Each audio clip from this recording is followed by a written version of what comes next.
Hello, my name is Andrea Lamette, and I would like to share with you an activity I used to do with my freshman modern dance class.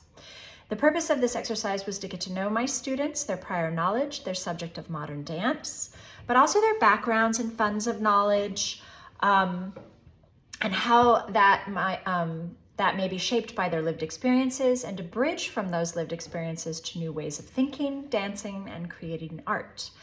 The activity involved a gallery walk, and some note-taking.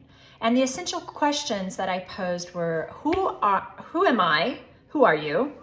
And what do you value most? What are you proud of? What do you need to be successful in this course? How can you contribute? And students were asked to gather artifacts and videos and photos and anything they can use to demonstrate something about themselves. The studio, my classroom, was divided into 4 different areas. It would be stage right, stage left, upstage, and center stage. And the students are asked to consider all those questions I just said before they start the activity. So stage right is dedicated to what they value most. And they plaster the wall with words and photos and leave artifacts on the shelves. They add sticky notes to their offerings to describe what they left. And I usually got loads of family photos and pet photos. And the word love came up a lot. And some kids display an artifact like a flag or an inherited item from an ancestor. Stage left is dedicated to their needs in order to feel successful in the class. So here they can be more detailed, and sometimes students leave their names off of this for anonymity.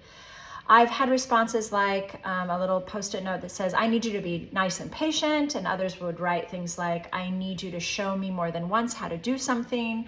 And still others say things like, don't just teach to the good dancers in class. Sometimes I feel ignored, so I gathered a lot of really good information about this. It's very reflective.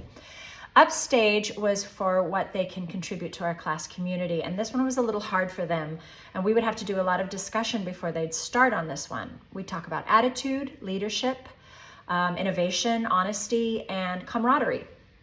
And the last area, which was the most fun, was center stage. And that means that it was the center of the studio space. And it was dedicated to who they are right now and what they're most proud of. Students were asked to make a video of themselves performing an original piece of dance choreography that would be 30 seconds to a minute in length.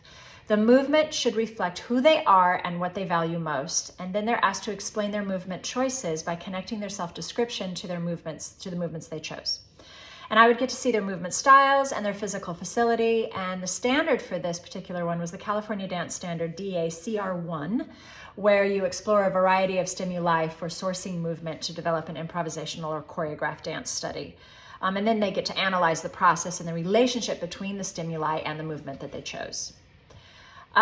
First, I modeled this activity by doing it myself, and the students got to do a gallery walk and kind of discover who I am. Then they'd take notes on it, and they would get to ask me questions about each little artifact that I would leave at different areas of the classroom. And then they do it.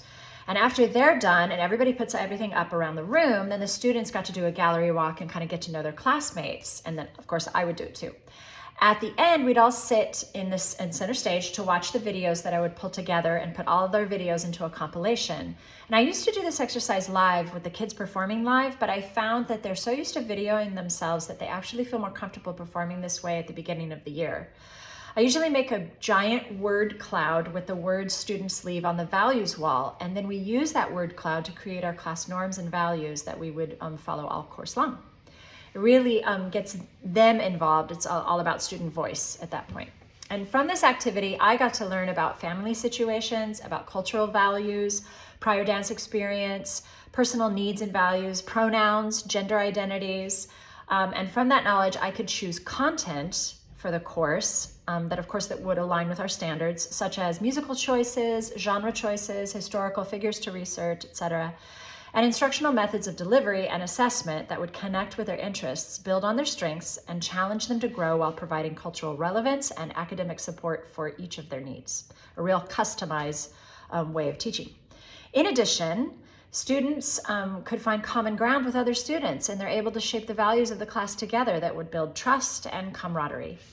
And so that was my activity, and it really helped inform the way I would mold the rest of the class.